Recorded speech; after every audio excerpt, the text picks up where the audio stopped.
nothing is impossible, but certain things are highly improbable. Don't think I'll meet your kind again, not in this lifetime.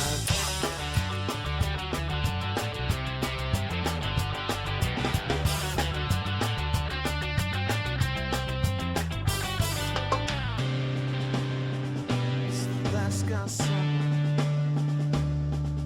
Hello, everybody, and welcome back. I'm Jarett, hanging out again with Kellie Nowell, and this is Bradley's house. Kellie, how you doing today? I'm fantastic. Thanks, Jarett. How are you doing? I am awesome. I'm probably better than I deserve, Kellie, and I am super excited about our guest today.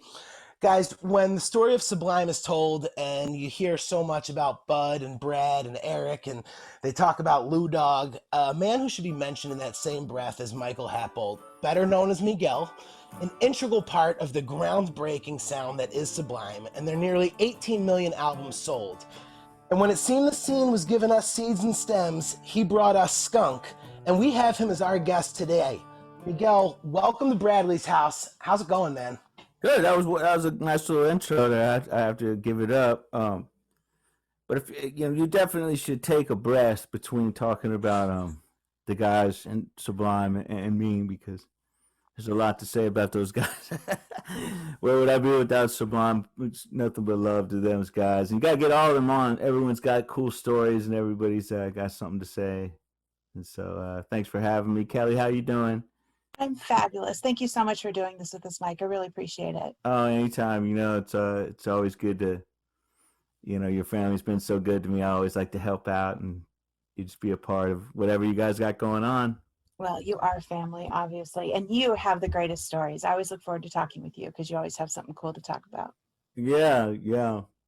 I never stop talking. You could ask my parents. So there's that. Now, you guys have known each other and been around the scene with each other for almost, 30 years now? No, because I'm only 25. That's impossible. Oh, that's true.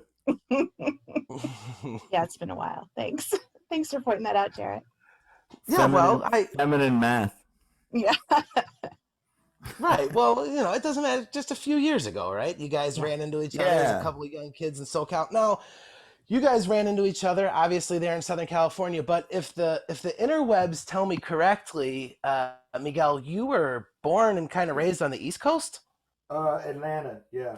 But yeah, I grew up in Virginia Beach when I was a little kid, and then we moved to Lakeland, Florida, and then I moved to Dominguez, Carson, to go to college, and I liked Dominguez, the school, but I didn't like living there. The dorms are kind of small and kind of quiet, and so I went to Long Beach State my sophomore year. I went concurrent to both schools. Used to be able to do that, and that's how I ended up living in Long Beach and eventually meeting Brad and Kellie and everybody, Jim.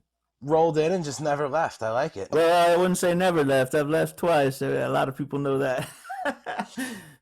We know the story, man. You met Brad at a party, and you had the Ziggins thing going on, and he kind of wanted to get involved in that. You guys started. He just liked the band. He didn't really want to get involved. He just said like something along the lines of it's incredibly rare for somebody to hand me a demo tape that actually I have to say I really enjoyed.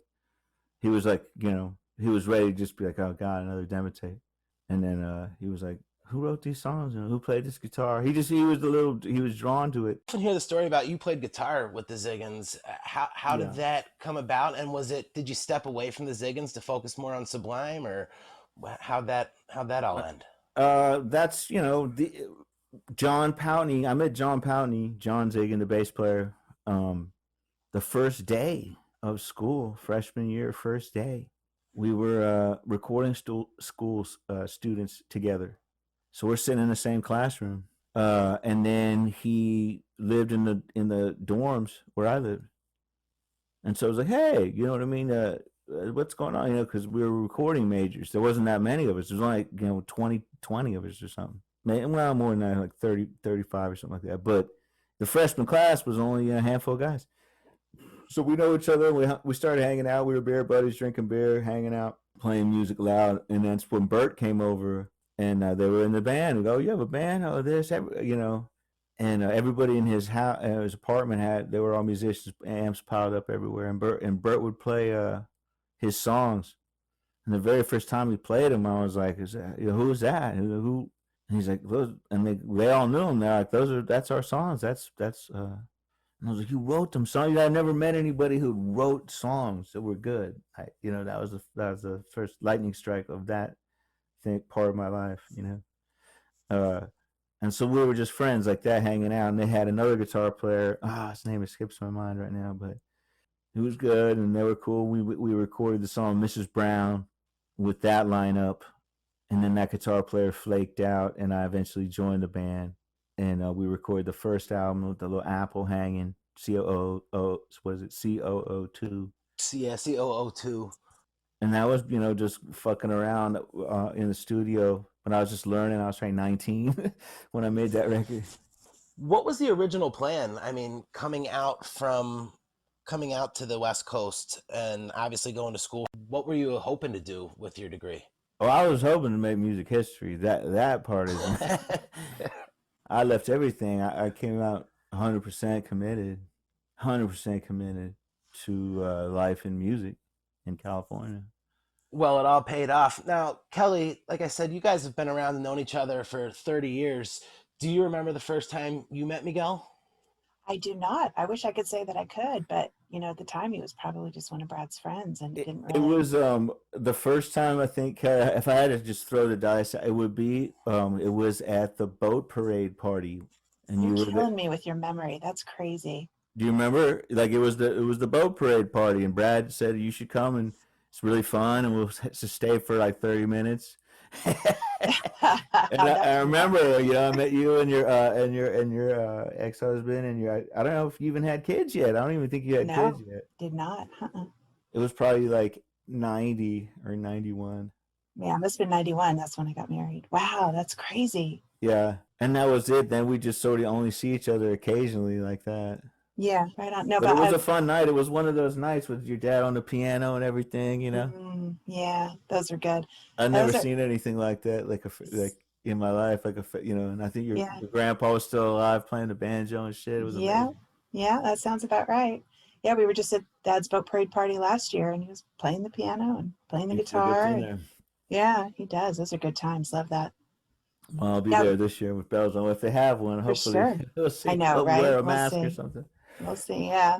No, but Miguel was just always a fixture. I mean, he was just there, and obviously, it was a big part of everything that was going on, and a big friend of Brad's, and so yeah. When we met, me and Brad, we were real similar. Our station in life was identical. If you can understand what I'm trying to say, we were both kind of getting paid to go to college, expected to come out of it with a career. Loved music. We both had a 4-track, a drum machine, a mic set up at all times, the big stereo, and we had a lot of free time on our hands. So we just started hanging out kind of constantly because we're kind of on the same schedule, and we had sort of the same freedom. Because you could, the same interests, and that's sort of how the whole thing began. We did one recording. How I met the band is we did a recording, and it didn't come out that good. And then there was like a process of Brad trying to teach me, show me the sound he was after, which was cool. That was like a whole chapter of learning. So the second time we went to the studio, we knew exactly kind of what we were going for. And we got like DJs and Bad Fish and a couple of really good songs. That's when I was like 20. Yeah, that stuff is pure gold. So we were starting to do real good. We really felt like we had a handle on the recording part of it because nobody was helping us. It was me setting up all the mics and mixing it and everything. At the school, at Dominguez Hills, had the studio at the school there. So when you say you had the studio there, did you really you had the keys to the studio, right? That's what it was all about. Well, they let you in and out, but they let you in. They let you in when you left and closed the door. It was locked, so you left whenever you wanted. They let you in, but you got let out whenever you wanted. That was the key. So they let you in, and then you let all of them in. No, you had bands. Part of the recording curriculum was you were supposed to bring in a band that you could show a flyer and you had to qualify. It had to be a working band, that had a picture and a flyer and you showed it to the instructor and he said okay, and then you bring the band in and you record a song and turn it in as your grade. And how good could you make how good of a band did you pick? Because it was a production class, right? Do you understand what I'm saying? Yeah, Yeah. absolutely. It was So a how did double you do? major. Did you get a good grade? No, I got a C minus Oh, harsh. on the song Badfish. Yeah, he said the bass was like not even close to being balanced, and it was like it was like Brad's like prized possession of his life. You know what I mean? Like, you understand what I'm saying? He was like driving around. Brad had the car that just shook the earth. He had so much bass. Which car was that? Around. It was that the Jeep, the tan Jeep. I do. Yeah, the Cherokee. That was the car when I met him. He had the Cherokee, and we went everywhere in that thing. And here's a fun fact: when I met those guys, Bud, Eric, and Brad could get in the Cherokee with all the equipment, and Lou Dog wasn't around yet, just Toby. And Toby and the three of those guys and all the gear, including the PA, could get in the Cherokee. It was not a large car either. No, that's awesome. It's impossible. The way they stacked it like Tetris, and then there was one little seat behind the seats, the front seats, and then Toby, they would put like a bunch of sweatshirts on the shifter column, and Toby would kind of sit with it, park and brake it, the console there in the middle. Yeah. I love that shit. When I saw that, I was like, this is total commitment. Like, this is, you know what I mean? Your brother would just be shirtless with his shades. Yeah, doing whatever it takes. Go to the show, yeah. He'd come by and be like, here, get some tapes, or I would start to help him then, like, get some flyers made. We started hanging. I started trying to help them. We put they had made a recording with Steve McNeil, a good guy from around here, Mambo Sound. He's still doing it. He was doing it then. He's still doing it. And they had made a 4-song tape, and so I started distributing it. I put that out on Skunk because I had already done the Ziggins, and I had a few stores, and so that's kind of how it all began. So then we had this. Then we were kind of saw that a few of them sold, and Brad liked having the tapes to give to people when he run into them, and so we set out to make another tape. And so, one song at a time, we started with DJs. We made a whole nother tape, and that was John Won't Pay the Bills. And that ever elusive green cassette, correct? Yeah. Well, yeah, we sold a lot of them things. I mean, obviously, most of them ended up stomped on the floor. People didn't take care of this shit back then. I didn't. Nobody did really, but. Yeah, if you guys all knew what you could sell those for now on eBay, you would have been taking a lot better care of them. Those things are like. Well, Jarett, this might not have occurred to you, but we sell other things, so you can't be too greedy. Pretty happy for what we do sell. Thank you for people for listening. Absolutely. What we do stream. We stream a lot of things these days.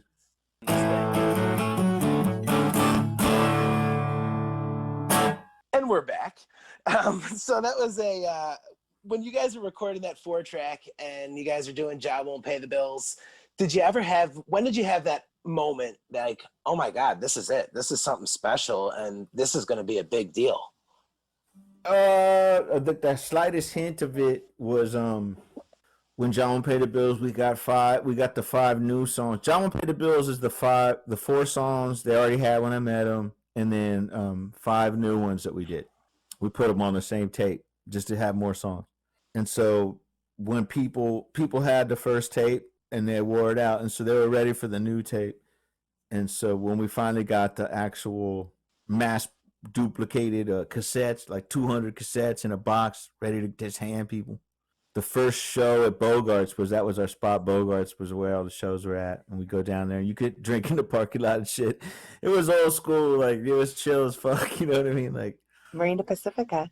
They could drink in that parking lot for a while. Then they started getting, it all started changing. The whole world started changing. They started coming around saying no, and then you couldn't smoke in the bar, and oh my God. But it was nice to like live in a kind of more wild time. It was kind of fun, and so we would hang out in the park. The point I'm trying to get at is the whole crew would hang out in the parking lot, and my buddy had a booming system in his car, like a real nice. He was really into it. I think he sold weed then. This is 90, 91. and he had a nice car, and he showed up, and he had to like. It was just notorious that he had the most ripping, expensive stereo in his car, nice car, and the tape was out. It was the magic combination of we had the tape, and Pat was his name, who was there, and Pat had the car. We knew the stereo was for rock like no other, and we were drinking beers, hanging out. We popped the tape in to his system and put all the windows down and just cranked it up full blast. Everyone's hanging in the parking lot, right? And Jack Manis comes up to me and goes, "You better get paperwork on that shit." Because everyone was so like fucking like blown away, like sounded so good on this dude's you know what I mean? It was like the debut of the shit, and not just like on a boombox, like just shaking the concrete. You know what I mean? Like that's how we were. Everything was kind of grandiose. Brad was like that. He kind of he was big on that. Like this is where everyone's gonna finally hear it right now. When as soon as he saw Pat's car, he was like, "Ah." Changing plans. I was like, we should give those tapes out. He still wasn't sure. Like, no. And then, he didn't want to waste them. He was like, I'm gonna give them to people if I'm gonna get a gig, maybe. There was a limited number of them. But then when he played it, that was it. Everyone started just bugging out, and it just Pat and Eric and Brad on the back. Like it was just like a moment. Like man, like the crew was kind of like took them by surprise, like blown away. Because it comes in real strong. The DJ so taking a last. And everyone's like, what? And just do, just rocking. It sounded so good. Even I was like nervous when I heard the click of the cassette going in. I was like in my gut, like nervous. It was going to sound terrible. I was the engineer. It was down to me. It sounded good. I was like, oh shit, thank God. That's all I remember. It was like a second of just thank God feeling like that sounds pretty good. And then everybody loved it. Jack's just was like, Jack was a fixture. He was with us all the time. And that's how he is. He kind of worries about shit. He was right. He's like, you got to get some paperwork on that. That's real music right there. He's like, that's real music right there. And I was like, all right. And then that's what, it really went from there. People really heard that tape and saw a pretty polished product in Sublime. You know what I mean? Like it was like, wow, everything's there, and good songs, and interesting sound. But it was completely out of sync with the world. That was the only problem. So only people with diverse tastes understood it, and now everyone has diverse tastes. So that's not. It's hard to explain. But back then, only very certain people had diverse taste in music, like as far as being able to listen to Sublime and go like, okay, I hear what they're doing, and get it, like, yo, this totally makes sense. You have to have already listened to all the kind of music we had already listened to, and not everybody had that wide range yet. The whole world was coming apart, like together like that. But everything always goes into genres real fast. Like genres is just easier. A band gets popular and everybody sounds like that band, Chili Peppers or Pearl Jam or whatever, and that's fine. But like the rule breaking bands were always the fun. That's what me and Brad especially enjoyed, was like the artists that like just completely just do what they do, not really paying attention, looking right or left, only looking straight ahead. So that's he was hell bent to set out to be that kind of band, which he didn't have to do. I understood why he wanted to, and I helped him as much as I could. But we get tons of people that just tell him, pick a style and record a 5-song demo, and I'll get you $1 million. You know what I mean? Like that happened a lot. Like just be a punk singer, just be a rapper, just be a reggae singer, and just make 5 songs like just that people can understand, like just normal the way bands do it, and sing good, and let's go. And he was like, no, he wanted to be the Clash, Beastie Boys. He wanted all the sound, everything. He had a vision. He certainly seemed like he wanted to do things his way. And I think I heard you say in an interview one time that you were adamant about not starting 40 ounces with Ruka, and Brad wanted to. I wasn't. I mean, there was no adamant. I just didn't put one. He made a list, I made a list, and when we saw each other, we were going over the list, and I didn't have it first, and he had it first, and I was like, kind of just took me aback. It was just low. I had it like, I don't know, like song 8. I had it like leading into something, and he was like, "No, I want to start it with that," and it just sort of took me aback. We get together, and then we make an order, and then we had the DAT machine, and we'd make a cassette of the new sequence. We'd keep changing the same. That's how we'd get the sequence. Like I would map it out, and then he'd come with change. We just kept messing with it, and then he came in with it all with like that. But see, the thing was, it started with Ruka, and went into the song "Get Out," that's dropped off the album. That's how it used to start, and that made more sense. Absolutely. When it goes Yeah. from, it's interesting. I mean, it's just my 2 cents. I mean, I made the record, but it doesn't work to go from Ruka into 40 ounce. It kind of does now because of history, but it really doesn't production wise. It's kind of interesting. It worked out all right, but that shit was heartbreaking to us that the album people heard wasn't even really like just taking out the most famous part of a movie, you know. And it's like the movie doesn't. It still makes sense, but it's like you just kind of, man, that shit was sad. What are you gonna do? We had too many samples. It's a great song. It's on YouTube. Get Out. You got to go check out the original. We did a remix on a Secondhand Smoke, an album called Secondhand Smoke, and it's pretty good. A good remix. Marshall Goodman did that, and I love that version too. It's really cool, but it's not the same. We had to cut a lot of the samples, but the original illicit sample version is something else. It's one of my favorite things. How does the Miguel freestyle not make it in the? Because you had a little rap in the original Get Out, and then it doesn't make it in the next cut. I didn't appreciate that. I love that rap. Honestly, I don't remember. That So might be a Marshall question. I mean, because it was on the tape. I was not there when he did the final mix on that. I worked on the song with him, doing some overdubs and getting it to a point of being mixed. But Marshall and Eddie mixed that song. Eddie Ashworth. I don't think I was there. I think I came in the morning and it was done, and I like loved it. You know, I just loved the whole. And then they took it. It was gone at the end. I was like, "Fuck it," you know. I don't remember, honestly. I didn't say anything. It didn't bother me. I was like, I never really wanted to be a rapper. I never really wanted to. I always wanted to do that rap again too. Anyway, yeah, it's out there if you want to hear it. You know what I mean? Oh yeah, it's absolutely out there, and it gets shared a lot in like the Sublime groups on Facebook and places like that. You have to understand, my aspiration was to be Bert Susanka. I was gonna be a Brad. That's the thing that Bert and Brad liked about me, was I was doing the same thing. I was gonna play guitar and write songs and sing and make records. Like, let's go, let's do this, let's see. And but those two were like, they were both so, you know, they became two of my best friends ever, you know, without a doubt. And but also like sort of in a way like ruined it for me for a while. Like I couldn't even begin to like try to be the front guy with those two guys around. It was like, you know what I mean? It was like, come on, man. I know what These you're saying. guys are really good, you know. It's like, it's really, you know. So I sort of just became this dude who was like there to back you up. I got your back. We'll finish. I'm the finish the song guy for like 10 years. And that's not a bad place to be. That's a good place to be. For sure. When you have people popping up with really good ideas, but they just have run out of energy to get it done, and it's new to you. As a frustrated songwriter, it's easy for me to finish other people's songs when they're this close. You know, just get right through it. So that's sort of where I existed, you know, after, and just in the early part of and then I got back into performance and writing songs. Really, just, you know, around 2010. Just sort of like as a full circle, the production work thing is kind of weird. It's kind of a strange time for that.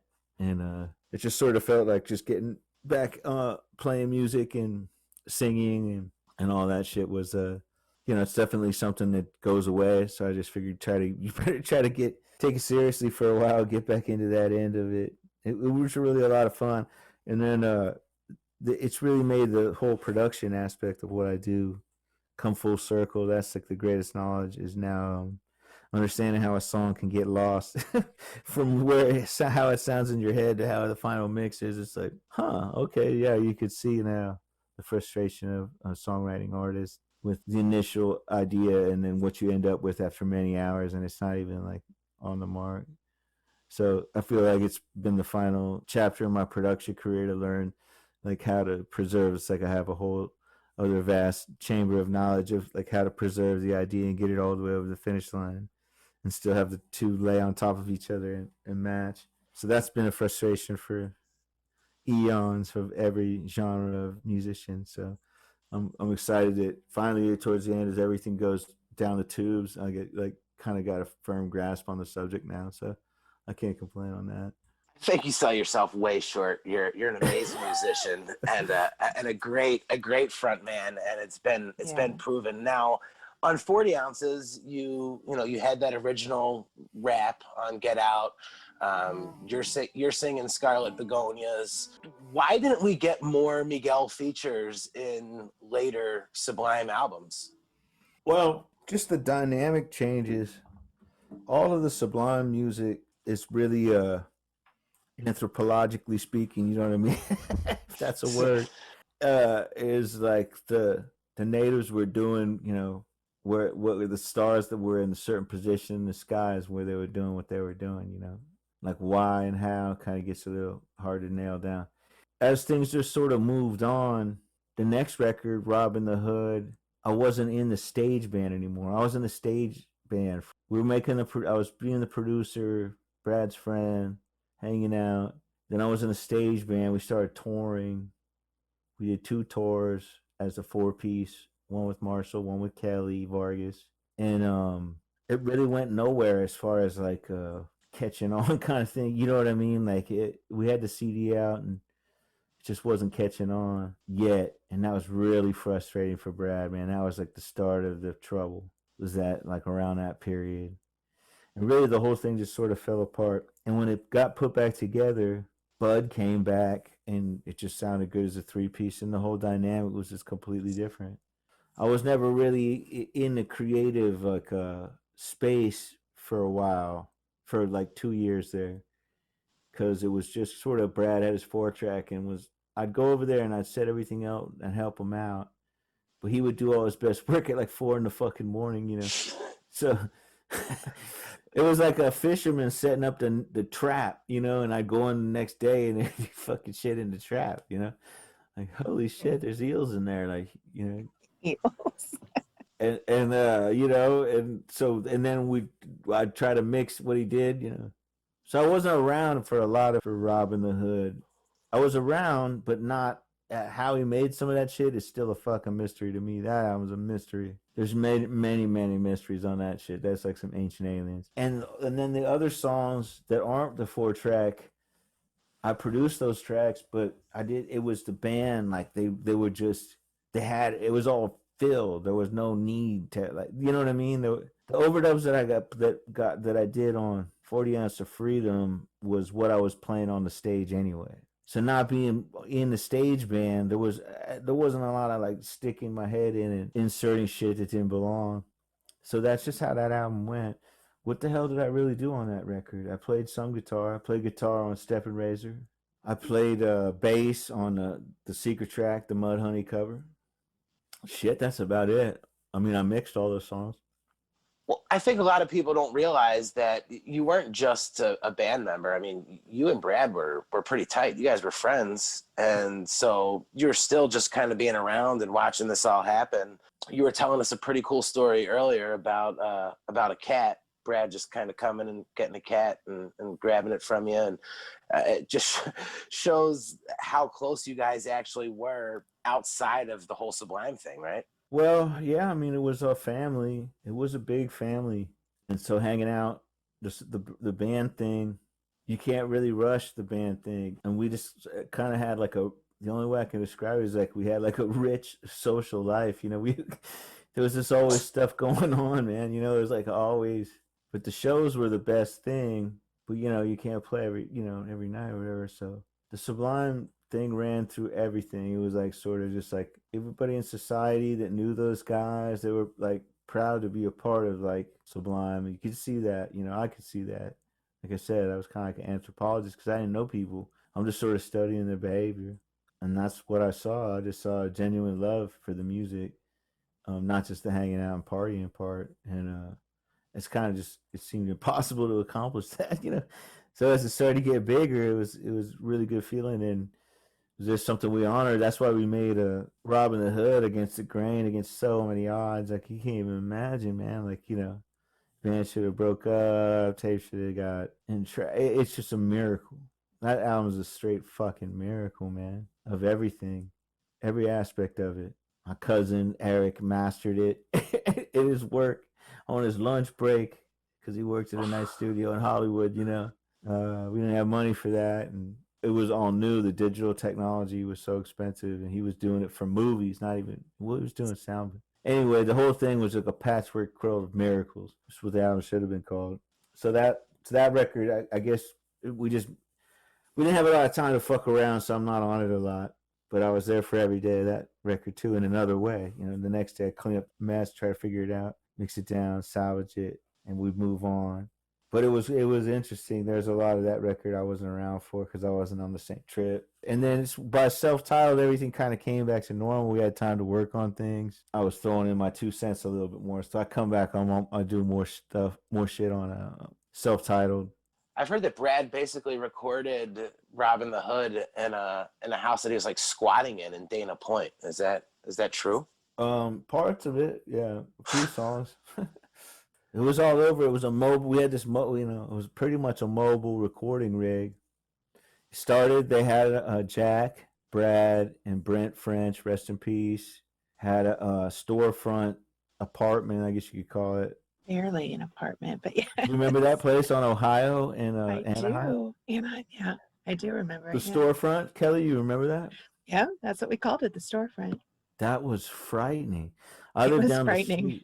I lived on that's Ohio. That was Anaheim in Ohio. I lived on Ohio and 6th, so I could skate there and back. And so it started there. So what happened was all the equipment we had scattered all over town all congealed there, and it was all set up. Every day I'd show up at a normal, like 1 or 2, get some beers, and the whole shit would be like spaghetti on the floor and nothing on the tape for like 3 days in a row. And I set the whole fucking thing back up. So all you had to do was turn the machine on and hit record and play. And it would be not only on the tape, it would sound good. And I'd come back the next day, everything was shambles, unplugged, noodle, and nothing on the tape. And so finally I was like, all right, this is fucking madness. And they had, this is no joke, they had at the liquor store that's still there, they had school supplies, and they had the straight poster board. Remember how like poster board used to be kind of like oh yeah. You know? Oh yeah.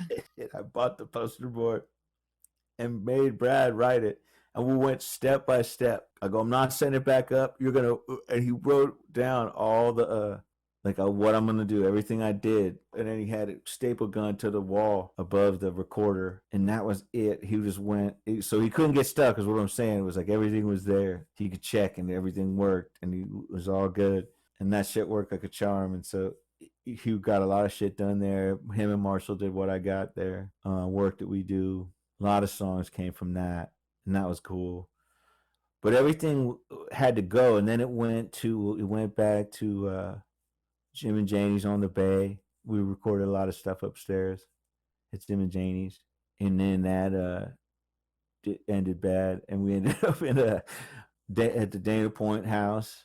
And then from the Dana Point house, it went to back to Eric's house, Eric Wilson's house. We did some shit there. And then I think it just sort of like, it ended up just in storage. So yeah, it was all over. We recorded all over. But yeah, at one point there was that house in Orange County that was pretty terrible. But it was a effective house. It had heat. We were able to make noise. It was cool. We got a lot of shit done at that place. That's awesome. Kelly, what was it like for you you said all the storefront? I remember that. Now, I know you said you and Brad tried to hang out and party a few times and it didn't really work out. Did you realize what was going on in the music that he was creating, or did you just think, oh, it's just my brother and his stinky friends drinking beer? Yeah, mostly that one. Yeah. Yeah, I mean, when I went to go visit him at the storefront, I was just mostly horrified at his living conditions. But again, that was just from the point of view of a younger sister, not really someone who was appreciating the art that was being created there. Well, we weren't. It was kind of hard to see at that point too, right, Kelly? That's what I mean. It was really kind of heartbreaking that it really took a long time to sort of get any kind of success. Kind of wore the band down, you know, especially Brad. We kept plugging away, but it was definitely, it took a long time, you know, and that's part of like how it all kind of, you know, fell apart, was just a long wait. So I'm glad we got through that period, you know, and we're able to make the third record, which was definitely a step in the right direction. Yeah, waiting was not Brad's strong suit, that's for sure. Yeah, it definitely it caused a lot of you know, now we know it was like it started like a depression chain in Brad, Absolutely. because he wasn't like that before, but maybe he was too guarded to like set his sights too high. I mean, we used to just play 40 Ounce of Freedom at parties to people. If we played in Santa Barbara or something, went to the house afterwards, you know, kind of thing. Just packed, wasted people when we blast the 40 ounce CD, and people would go nuts. A demo tape, it's like, oh God. Back then, especially, somebody's like, this band wants to play their tape. It's like, oh no. People would like, there'd be a stampede to get out of the room. You know what I mean? Like, it was hard to make a good demo tape back then. You know, studios kind of were so expensive. It was so out of reach. So it was kind of one of those feelings like that we think should be looking up. And then we even mailed all the CDs and the press kit with the 810 and the poster, you know, everything. We mailed it to all the labels, like shit, probably like at least 40, 50 label A&Rs. He took a lot of pressure on himself. You know, I remember he had a bunch of books about the music industry and was always reading about, you know, how to negotiate a contract and not get screwed over and that kind of stuff. I think he just took a lot of that pressure on himself. Oh, he loved it. He was the captain of the ship, and he wanted to know where all the islands in the channel of passage were, and make, you know, and get his crew safe. Make sure he had wood and water. Yeah. He was ready. Like, he loved that part of it. When I met him, he wanted to be a big part of that, and you know, that's what I mean. So we just kept plugging it. We just kept plugging away. And what happened was, before I met Sublime, I was in the Ziggins, and I was going to Dominguez and living in Long Beach like pretty much a full year. So we had a whole crew, like a Ziggins crew of, you know, like-minded fellas and some girls that like to come to see us play, and we'd hang out and drink. So we had two crews. Once the Sublime and the Ziggins crew we started playing shows together. Then we had two crews. Crew doubled like overnight, and that's kind of interesting because some of the same people are around. But Long Beach, like Sublime's crew, everybody was from Long Beach pretty much. You know, Brad had some friends from college and stuff like that, but the most part, 90% was like guys from Long Beach. And then the Ziggins crew, like the original Skunk crew, when I met Brad, there was nobody from Long Beach. Everyone was from somewhere else in the state. Yeah. So when we started touring, that was our resource, was the like Ziggins crews, all the people from Sacramento and San Diego and shit. So we had like places to try to go get shows and places to stay and shit like that. So. Okay, so now you had mentioned getting to the third album, recording self-titled, and obviously it's the biggest, the most critically acclaimed, and you had a big part in that. In fact, is there any truth to the rumor that it's actually you playing the guitar solo in What I Got? Yeah, that's me. That's no rumor. That's credited on the album, the CD, the day it came out. But we had the two records, and then eventually through Greg Abramson, like I said, the Ziggins crew, original crew, Greg Abramson went on to work at Gasoline Alley, and him and Sporto, Chris Kasky, befriended John Phillips, and John started coming to shows, and they got John excited about Sublime, gave him CDs, and John got some pull with the label, and he signed us up. So then we had a budget. We toured a little bit, date rate breaks, right? So we could do bigger tours. We're getting good shows. By the time the dust settles, we're signed to this label. We go to make the record. The first session was at Total Access. We did a few things on our own to kind of get shit together, and that went good. And then we sent that tape to David Kahn, and he accepted, and we went to work with him, and we did 4 songs. What I Got was one of them. I played the solo on actually the solo is from the 4-track. We had made What I Got on the 4-track, and the solo, me and Brad were playing together on the 4-track, and then when we did the final version, we put it on 24-track and added to it, and so the solo stayed. David Kahn liked it. He liked the sound of it. I replayed it on the Leary version. Physically just replayed it because it's a completely different. The last song on Self-Titled. That's me playing it again, but that's like a nice setup, interesting, like a nice guitar, but the original is from the 4-track, so that's kind of interesting. It still sounds good when you hear it.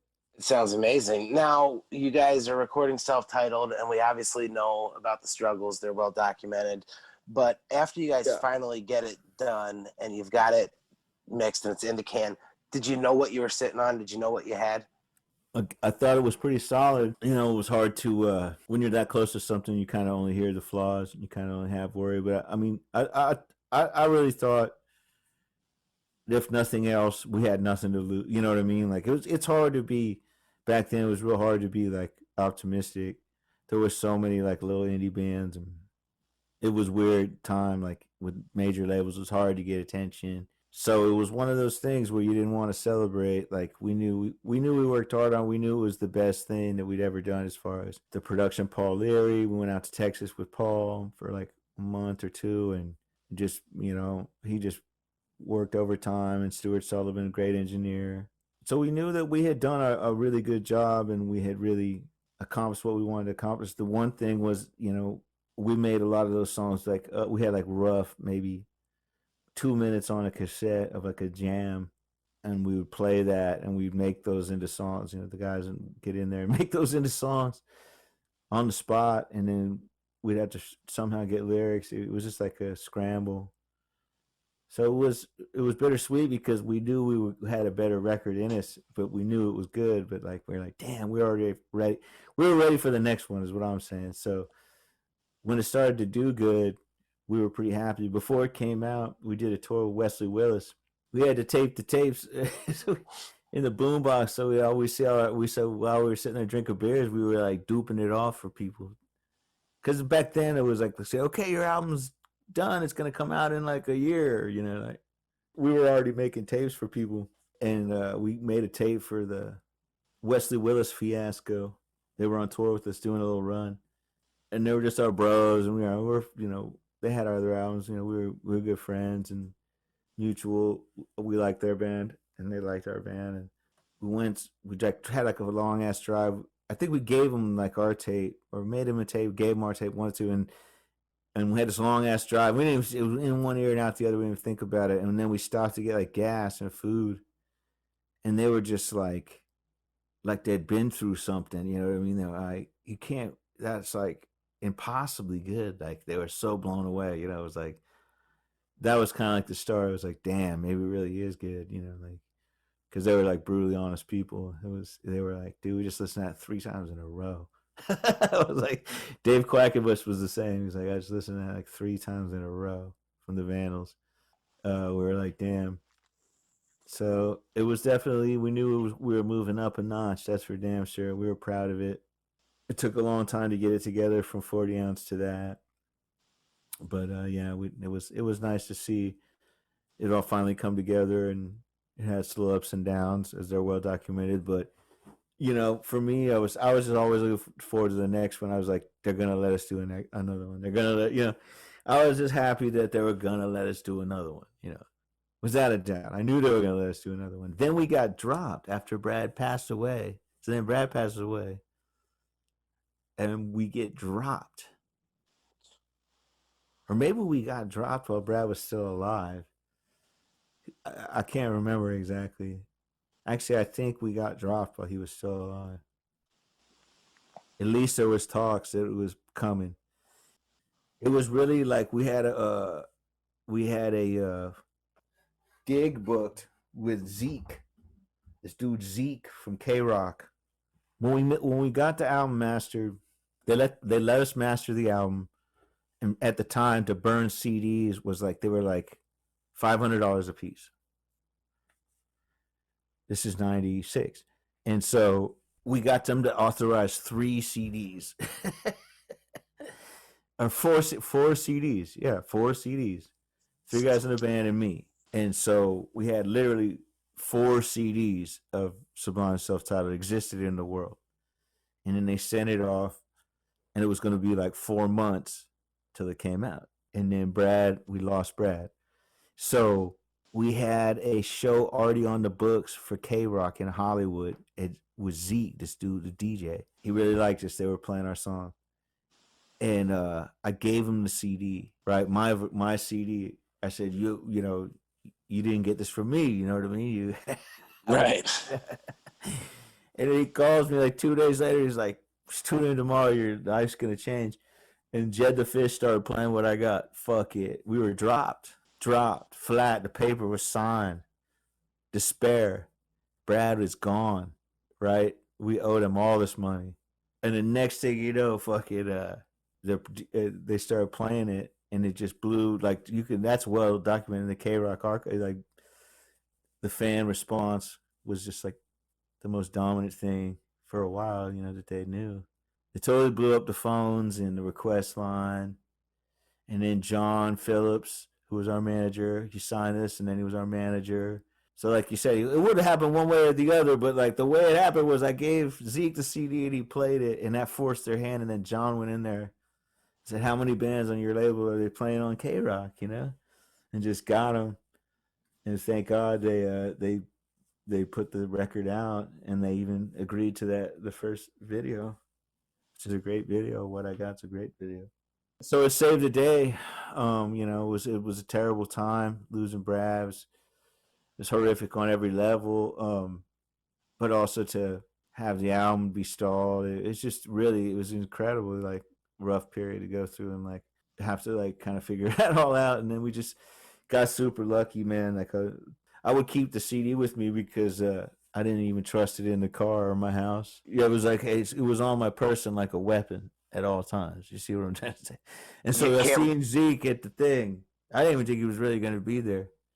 At the end of the night, he was like leaving with some girls. I was like, "Come on, I want to talk to you." And I gave him the CD. And I said, "I didn't give you that because, you know, back then they had like, it was kind of weird rules about that kind of shit."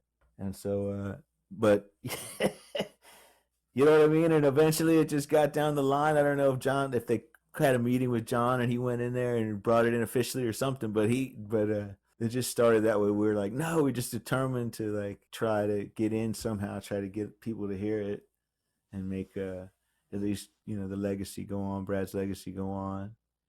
And then, you know, we did the Long Beach Dubs, and it just went on from there. You know, Slightly Stupid was a small band, and then they became a bigger band, and just on and on and on.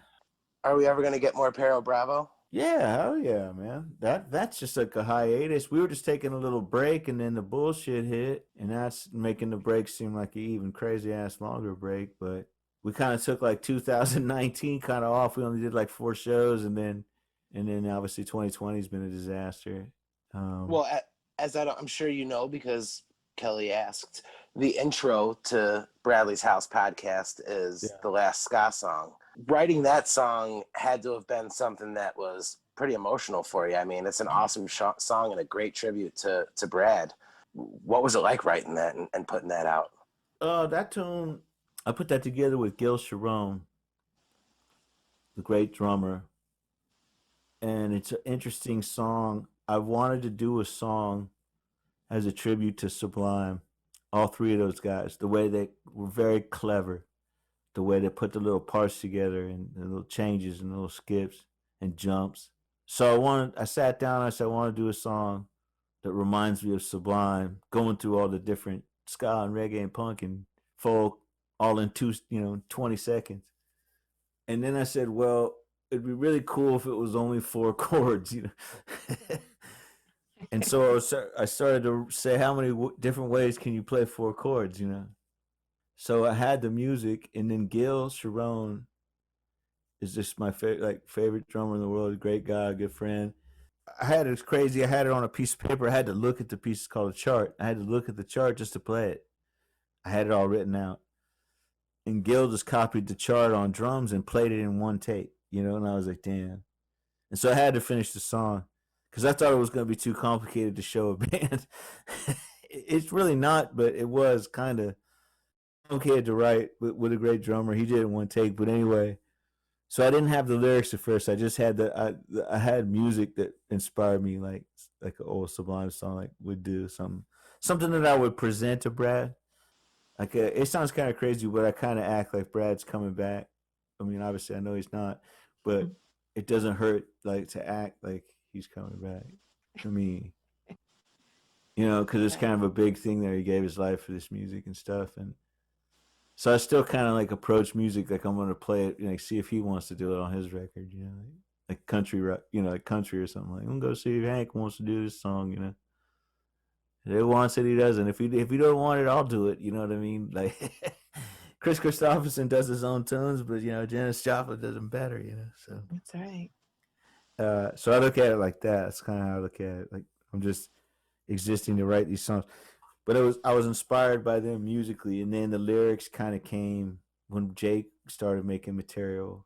He was in Hawaii at Jamin from Tickers and Thieves' house, and they called me and they were goofing around, and he held the phone and Jake played like a song on his on his guitar, and that's the phone call from Hawaii. It was pretty cool, and I was driving down the coast walking the dog at Rincon.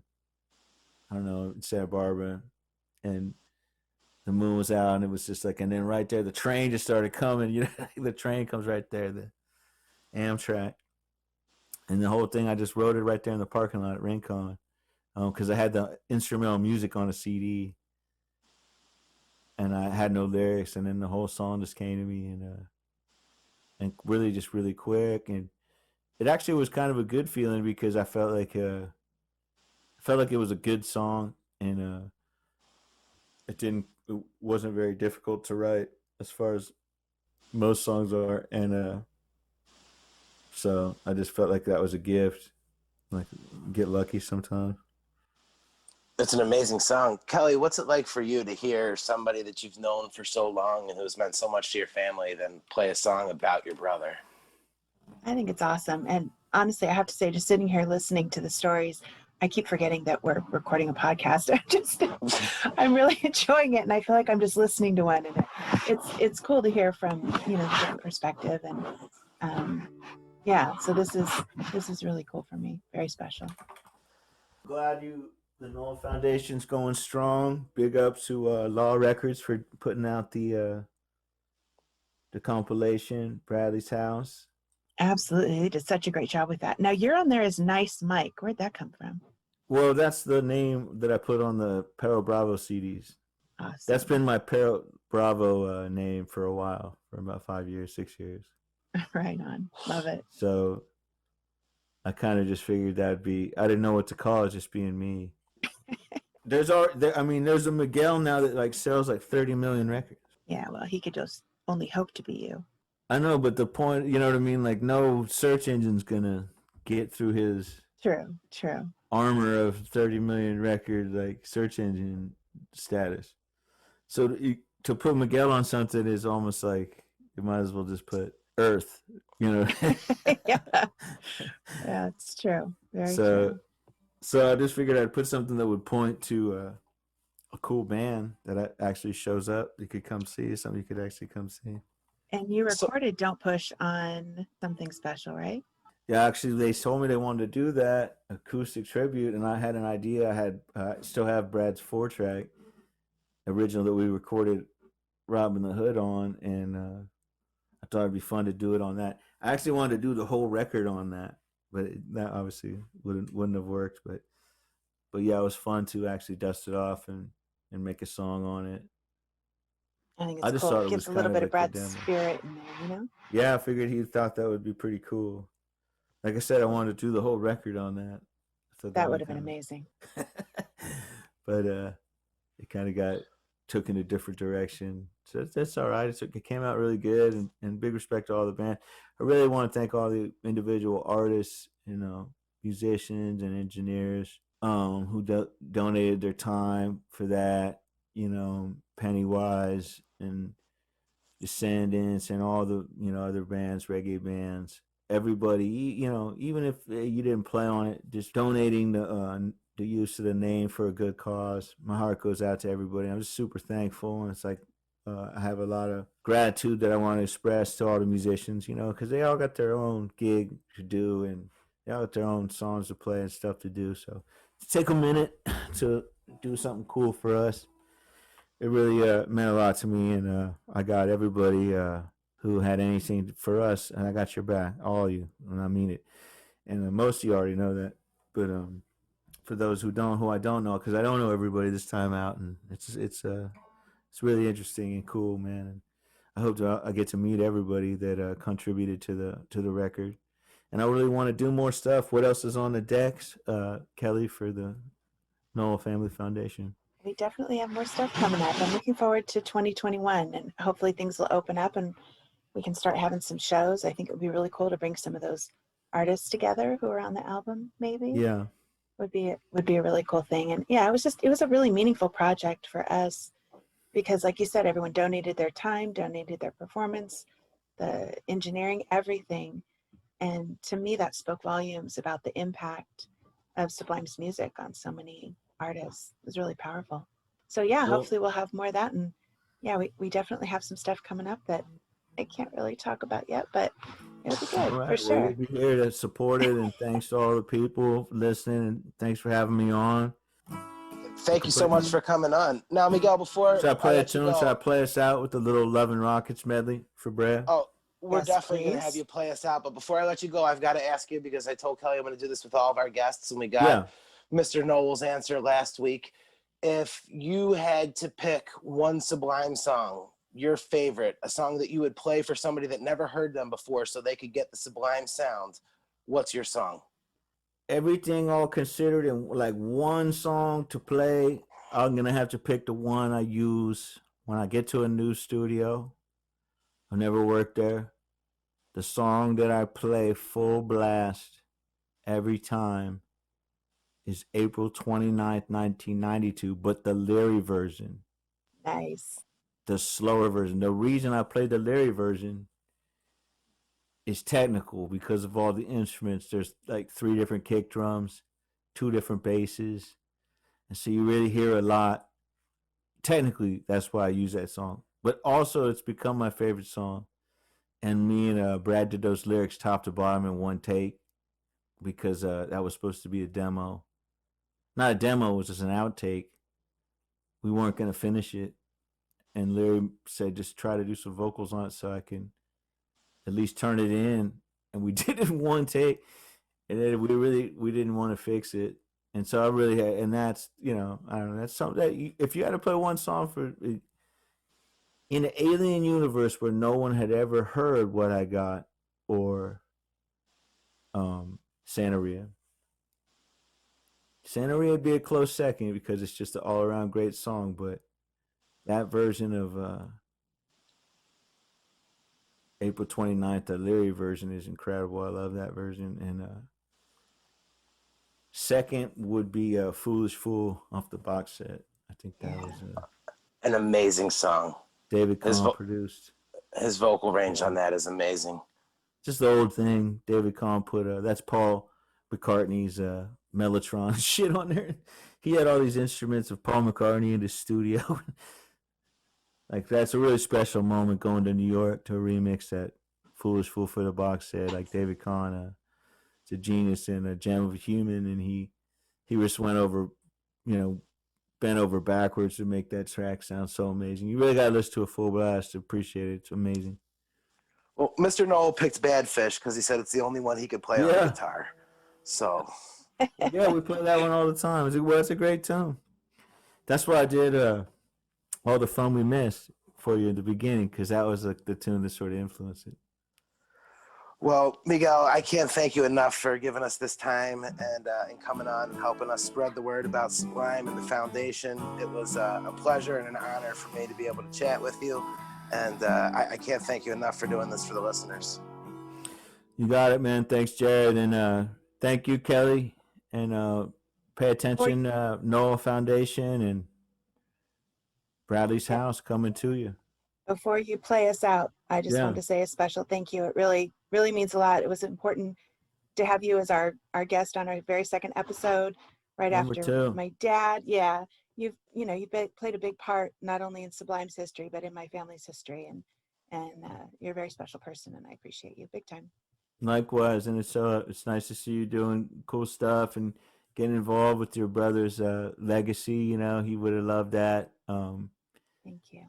You know, and that's it. You know, we keep going forward. It's occasionally you look back, but the rest of the 99% of your time you look forward, but you always keep the strength of what you went through with you, and Absolutely. and it's always been like fond memories and cool musical and life vibes enough to go around from the one Bradley James Nowell, and we called him Brad, and I'm glad we got to share the time we did with him, and he still inspires me to this day. I honestly mean that. Right on. Right on. Well, play us out. Here we go. Little Love and Rockets medley for the one Brad Nowell.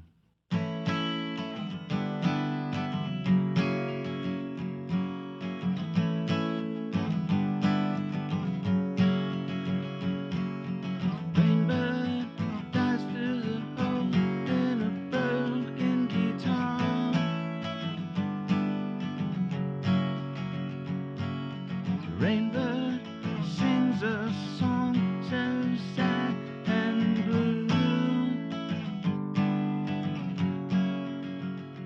like a stranded insect stuck in a bowl of glue.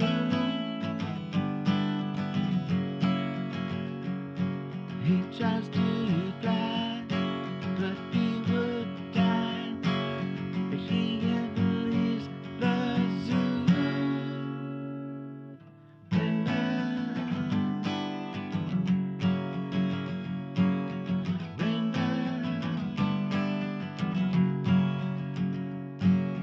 Rainbird flies through the chimney pots and waves. Rainbird flies through the edge of a gilded cage, hiding in the spotlight of a famous stage. He tries to become invisible by stealing the front page.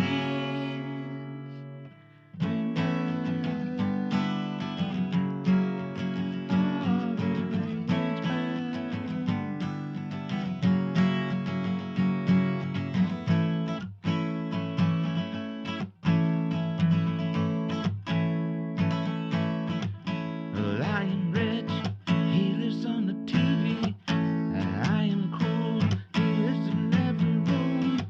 Well, I am scared, you can find him in the phone book. And I am truth, he's the name on every tune.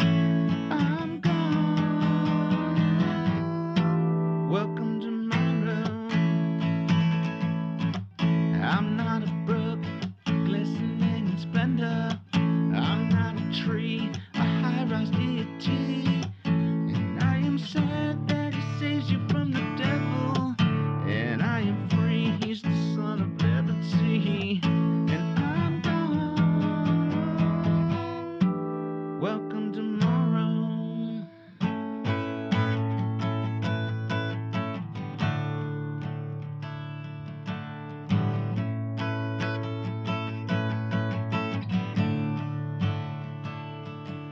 There's a man on your corner, coming on like roses.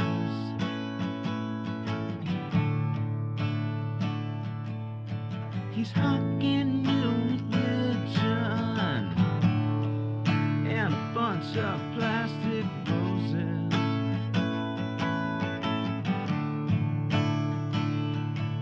He's found his path through the bleeding heart of Jesus.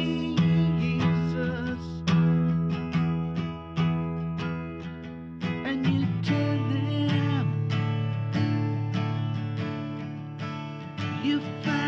and yours.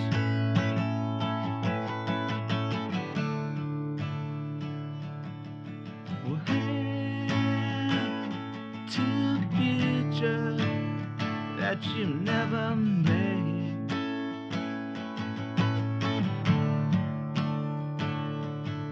There was nothing less amusing than the amusement of fate. In a city without a soul, newspaper boys selling you the hard truth. Lucifer employs all he can use.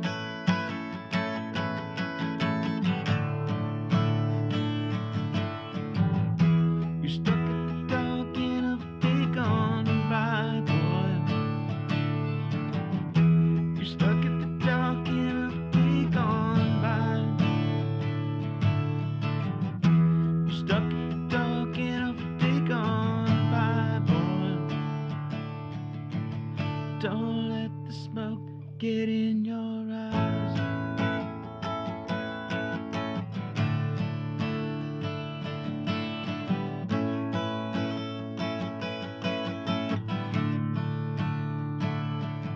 Well, you want to get away from the city and the lights.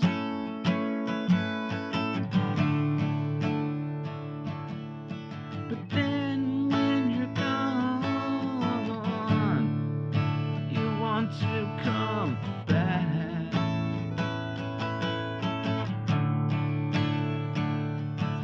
It's such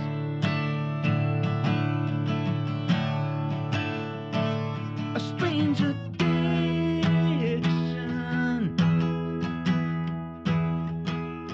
How we need to put ourselves back on the rack.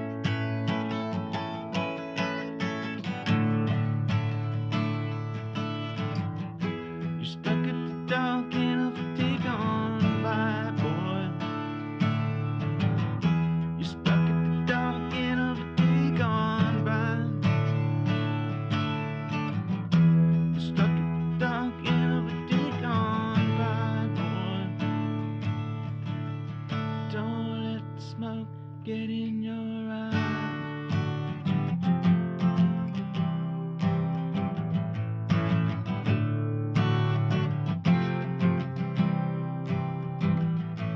You cannot go against nature, because when you do, going against nature, that's part of nature too. Our little lives get complicated. Well, it's a simple thing. It's simple as a flower, and that's a complicated thing.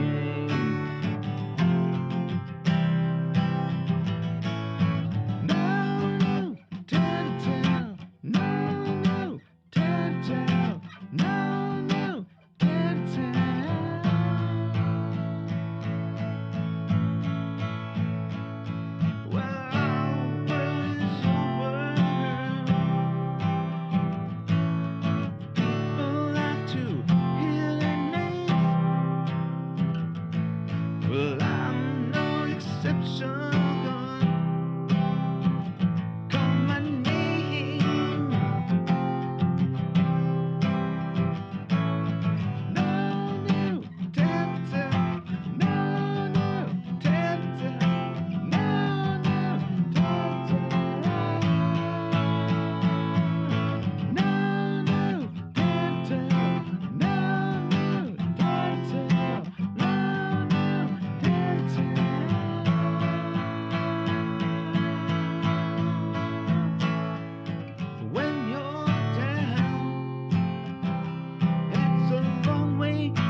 Well, that was an absolute awesome time chatting with Miguel. What an amazing guy who I believe is criminally underrated for his contribution, not just to Sublime, but the entire music industry.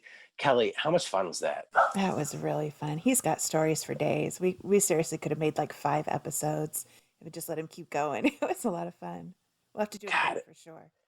oh yeah, we'll absolutely have him back because we have a bunch of questions and stuff for him, and he just kept going, and we ran out of time. So we'll certainly be having him back on to chat about some of the new stuff that's going on, and tell us some more stories from the good old days. He cannot be contained in one episode, that's for sure. No, he is a mighty large personality. Now, on our first episode, we had your dad on as our guest, and that was a treat, not just for me because I'm a fan, but for all of the fans and everybody who was listening. We had some amazing feedback after that first episode. Kellie, what did you hear after our first show? I heard a lot of great stuff, and I was particularly stoked because, obviously my dad, I adore him, and I was really excited for people to get a chance to hear him and, just hear him in a relaxed environment telling stories. And yeah, it was a lot of fun for me, but it was really special.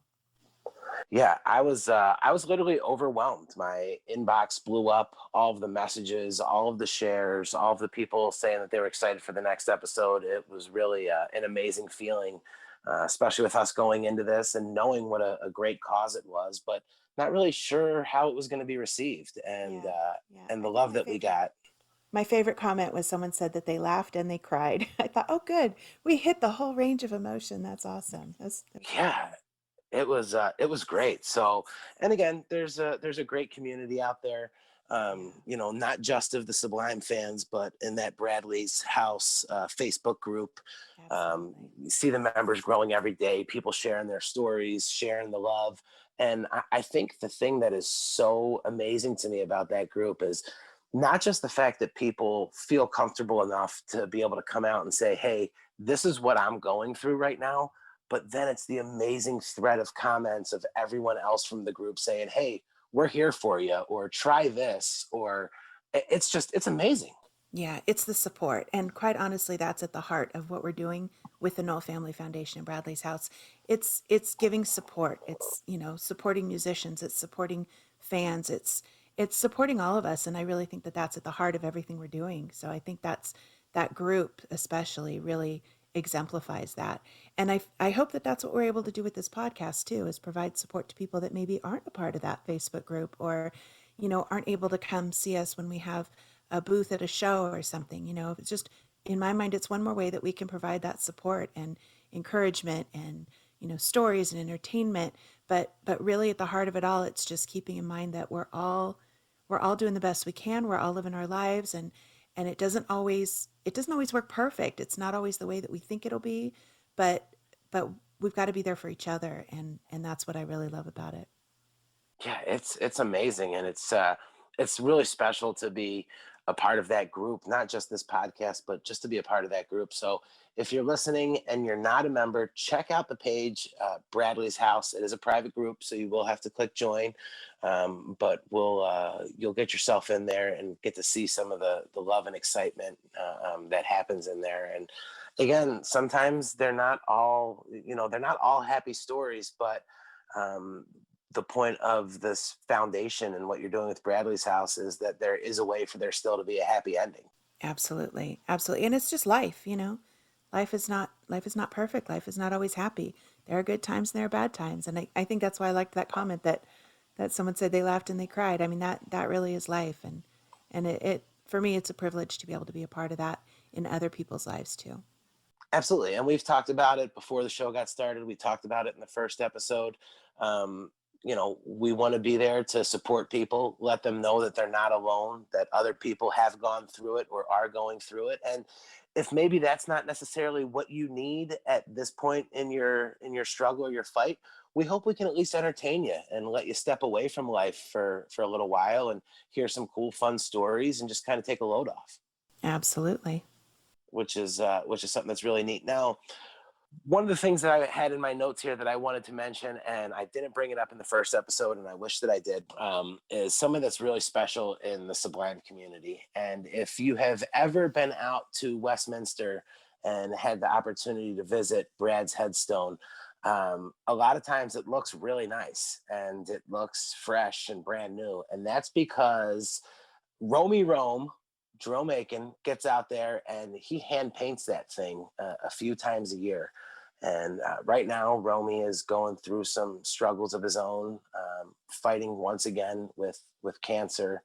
And he was back at the doctor again this week and hoping for some good news from his tests. So I just wanted to send a special fat shout out to Romy, because it's what he does is really awesome. And he's really an important part of this online Sublime community and fans. I'm so glad you brought up Romy. Absolutely. He's an incredible human being. It was about 10 years ago when we found out who this angel was that was taking care of Brad's headstone. And prior to him doing it, my dad and stepmom had been doing it.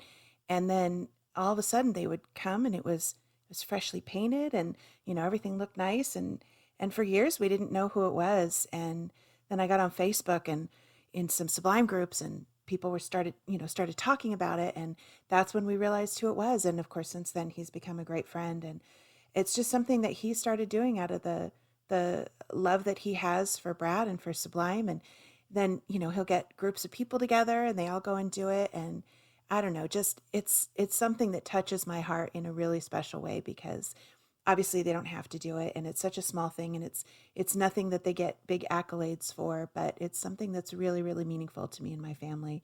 And I'll always love Romy for that, big time.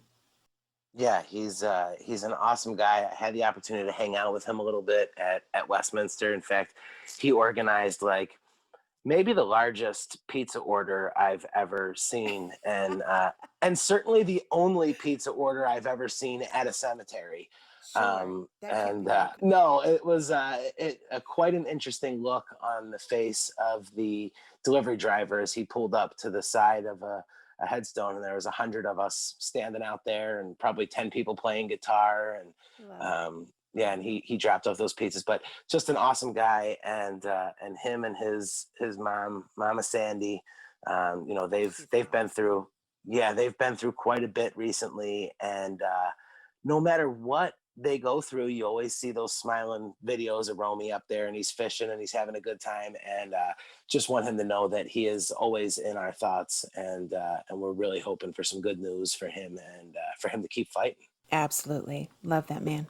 Yeah, it was, he's awesome. So, and again, that's just another piece of this community. I mean, again, I'm a kid from the East Coast who met a bunch of people in a online forum and have established some amazing friendships. And some of the people that do this stuff is just great. And now you've seen a lot of it filter into the Bradley's House Facebook page. A lot of the guys from the groups have started to join and started to share more videos. And Eddie Villa always working so hard putting videos together, and he's been posting videos in there, and people have really been enjoying them. And I'm not sure he even realizes how much that means in that group to some of those people that are just looking for something cool to hang their hat on, something to smile about for the day. And we really appreciate those fans and the love and everybody sharing the show. Definitely.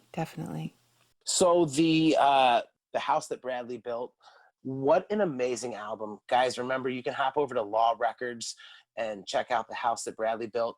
Kelly, I didn't even ask you about this last week, and I guess I don't want to put you on the spot because I know everyone means a little something to you, but let's take away your dad and your nephew. Do you have a favorite track on the album?